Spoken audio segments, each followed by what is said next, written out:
यूहन्ना का प्रकाशित वाक्य 16वां अध्याय।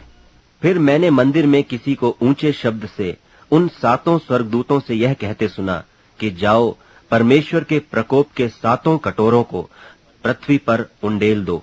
सो पहले ने जाकर अपना कटोरा पृथ्वी पर उंडेल दिया, और उन मनुष्यों के जिन पर पशु की छाप थी और जो उसकी मूरत की पूजा करते थे, एक प्रकार का बुरा और दुखदाई फोड़ा निकला। और दूसरे ने अपना कटोरा समुद्र पर उंडेल दिया, और वह मरे हुए का सा लोहू बन गया, और समुद्र में का हर एक जीवधारी मर गया। और तीसरे ने अपना कटोरा नदियों और पानी के सोतों पर उंडेल दिया, और वे लोहू बन गए। और मैंने पानी के स्वर्गदूत को यह कहते सुना कि हे पवित्र जो है और जो था, तू न्यायी है, और तूने यह न्याय किया, क्योंकि उन्होंने पवित्र लोगों और भविष्यद्वक्ताओं का लोहू बहाया था, और तूने उन्हें लोहू पिलाया, क्योंकि वे इसी योग्य हैं। फिर मैंने वेदी से यह शब्द सुना कि हाँ, हे सर्वशक्तिमान प्रभु परमेश्वर, तेरे निर्णय ठीक और सच्चे हैं।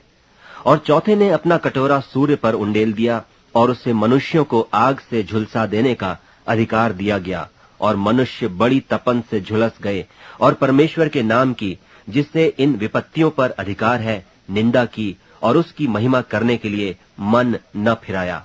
और पांचवें ने अपना कटोरा उस पशु के सिंहासन पर उंडेल दिया, और उसके राज्य पर अंधेरा छा गया, और लोग पीड़ा के मारे अपनी अपनी जीभ चबाने लगे, और अपनी पीड़ाओं और फोड़ों के कारण स्वर्ग के परमेश्वर की निंदा की, और अपने अपने कामों से मन न फिराया। और छठवें ने अपना कटोरा बड़ी नदी फुरात पर उंडेल दिया, और उसका पानी सूख गया कि पूर्व दिशा के राजाओं के लिए मार्ग तैयार हो जाए। और मैंने उस अजगर के मुंह से और उस पशु के मुंह से और उस झूठे भविष्यद्वक्ता के मुंह से 3 अशुद्ध आत्माओं को मेंढकों के रूप में निकलते देखा। ये चिन्ह दिखाने वाली दुष्ट आत्मा हैं, जो सारे संसार के राजाओं के पास निकलकर इसलिए जाती हैं कि उन्हें सर्वशक्तिमान परमेश्वर के उस बड़े दिन की लड़ाई के लिए इकट्ठा करें। देख, मैं चोर की नाई आता हूँ। धन्य वह है जो जागता रहता है और अपने वस्त्र की चौकसी करता है कि नंगा न फिरे, और लोग उसका नंगापन न देखें। और उन्होंने उनको उस जगह इकट्ठा किया जो इब्रानी में हर मगिदोन कहलाता है। और 7वें ने अपना कटोरा हवा पर उंडेल दिया, और मंदिर के सिंहासन से यह बड़ा शब्द हुआ कि हो चुका।